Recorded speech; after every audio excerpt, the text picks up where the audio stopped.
Yes, Paul Lockyer took us up to the magnificent Victorian high country for the big cattle roundup.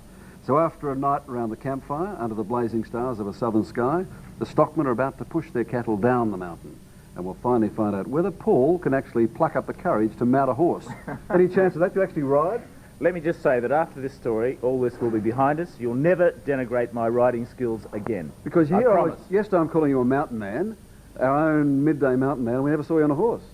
Well, it was. I didn't want to get in the way up there. You know, when they're actually plucking the cattle out of those little patches of pasture up there. I don't want to get in the way. And after all, I was there to do the story. But I mean, you've done all this. You lived in property in WA. I mean, you are our rural reporter. It was very flat there in WA. You know, it's wheat country. Okay. None of those big mountains. All right, let's have a look at Paul come down the other side of the mountain, hopefully on a horse, and we'll come back and talk. Have a look at this.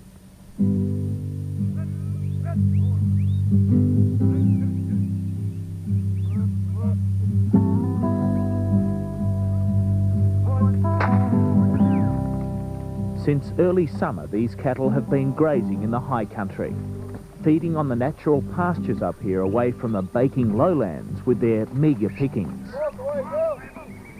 The Lovicks and the Stonies, who have run their cattle on adjoining leases in the Victorian Alps for generations, are convinced the mountains produce the best beef.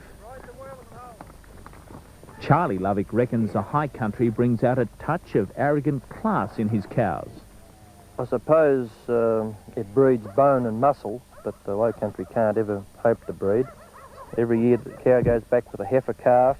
It'll be our next breeder. It's like generation after generation, and it's instilled into them, and it makes them a very different breed of cattle than the also wrens from the low country. Bring them back down, Wayne.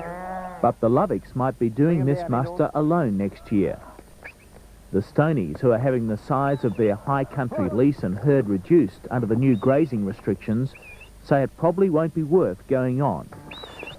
24-year-old Chris Stoney, a crack mountain rider, is bitterly disappointed that he may not be able to follow the life of a cattleman in the high country he loves. You get a real attachment with the country up here. It's which you can sort of liken to the Aboriginals, if you like.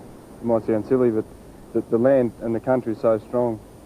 It's almost like a religion, if you like, without getting silly. But the mountain up there, named after my grandfather, gives me a lot of strength. Just feel like I belong here, you know.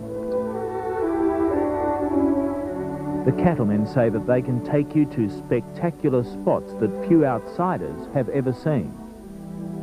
Year in and year out up here, the cattlemen certainly know this country well, but their opponents say they haven't always treated it kindly.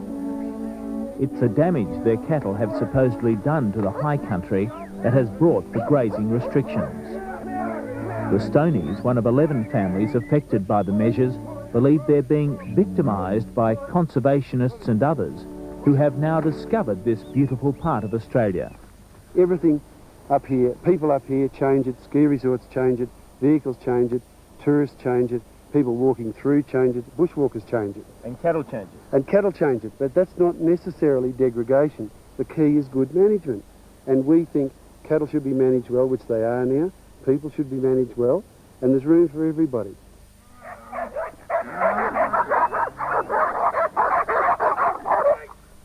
The old-timers believe their mountains are shrinking. Jack Lovick has seen it all up here, including the film sets. He provided the advice on where the horseman should ride in the Man from Snowy River movies and how.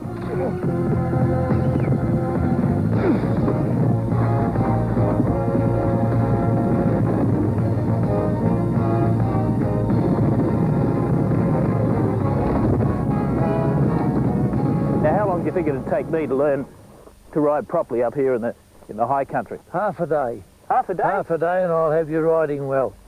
Yes. Man from Snowy River Mountain That stuff? type style, yes. To the visitor, the high country is a novelty. To Jack Lovick, it's been his life, and he's determined to see it preserved for his family. Well, it's an awful situation where we've got to fight for a lifestyle that's been part of the high country for 120 years. Do you think there's any future for your son and your grandson? Yes, we'll never give in, and I think common sense will prevail, and the powers that be will understand that cattle now are a necessity. The cattlemen argue that their stock are good for the mountains, keeping down the feed and reducing the fire risk. Their conservationist opponents say that's a bogus argument. They can find no benefits in high country grazing. How do you think, though, your opponents view you? They see us as elitist cattlemen. I think that we're using public land to gain money and power and whatever else. That's not the way. Definitely not the way. Whether cattle were rightly or wrongly placed in those mountains all those years ago is not the point. They've been there for 150 years, and just to remove them now is not going to change for the better any of that country.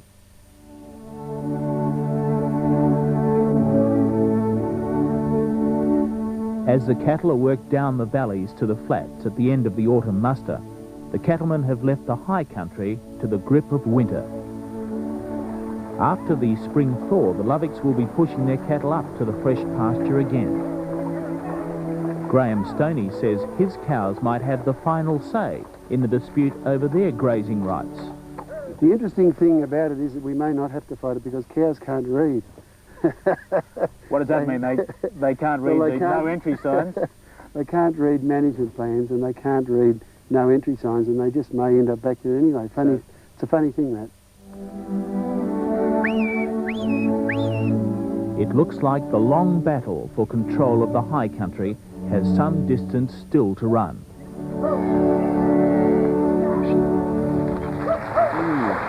Pretty country. Lovely, isn't it? Pretty country. And you've been getting a bit of abuse from your colleagues here, but I thought you were totally in control of that horse. There's no Thank you worry. very much, Ray. No Thank worry. you very much. Looked good to me. We should say also pretty pictures. That's on the Victorian side of the Snowy Mountains. That's isn't it? right, yes. And our cameraman Les Seymour, as it happens, comes out of hospital today, not as a result of riding, I hope. It was a tough trip. It was a real tough trip. He's had a couple of days in the hospital with appendicitis. That's right. And but we wish you well, Les Seymour, and the crew who did that one. Real nice. We'll take a break. Thanks, Paul. Would you please thank Paul Lockyer?